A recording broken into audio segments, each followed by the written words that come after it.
আপনাদের যাদের মন শক্ত, অনেকের চোখ দিয়ে পানি নামে না। আমার এক আত্মীয় আছে, খুব আল্লাহওয়ালা। আমার জীবনে এত আল্লাহওয়ালা আমি দেখি নাই, কিন্তু ওনার চোখ দিয়ে পানি নামে না। বারবার এসে আমারে বলে যে, মিজান কি করবো বলো, তুমি একটু মোনাজাত ধরো। আমার মনে আছে আমি ওনাকে নিয়ে মোনাজাত ধরতাম, তো ওনার কান্না আসে না চোখ দিয়ে। এত আল্লাহওয়ালা, খুব ভালো মানুষ, কিন্তু চোখ দিয়ে পানি নামে না। এটা অনেকের হয়, নানা কারণে হয়। আল্লাহর হাবিব সাল্লাল্লাহু আলাইহি ওয়াসাল্লাম বলেছেন, কারো যদি চোখ দিয়ে পানি না নামে বা হৃদয় নরম না হয়, তারা যেন এতিমের মাথায় হাত বুলিয়ে দেয়। এক সাহাবী এসে বলেন, ইয়া রাসূলুল্লাহ, আমার হৃদয়টা বড় শক্ত, হৃদয় নরম হয় না। রাসূল সাল্লাল্লাহু আলাইহি ওয়াসাল্লাম বললেন, তাই? আচ্ছা, আতুহিব্বু আন ইয়ালিনা কলবুক, তুমি কি চাও তোমার হৃদয় নরম হোক, ওয়া তুদরাকা হাজাতুক, এবং তোমার আশা পূরণ হোক?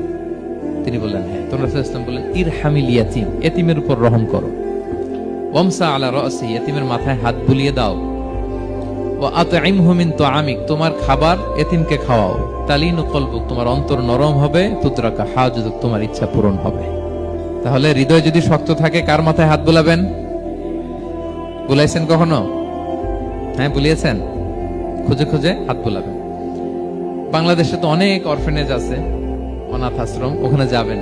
সুযোগ হলে একদিন যে একটু লাঞ্চ করলেন ওদের সাথে বসে, ডিনার করলেন, একসাথে খেলেন, ওদের মাথায় হাত বুলিয়ে দিলেন, সাধ্যমতো কিছু উপহার হাতে তুলে দিলেন।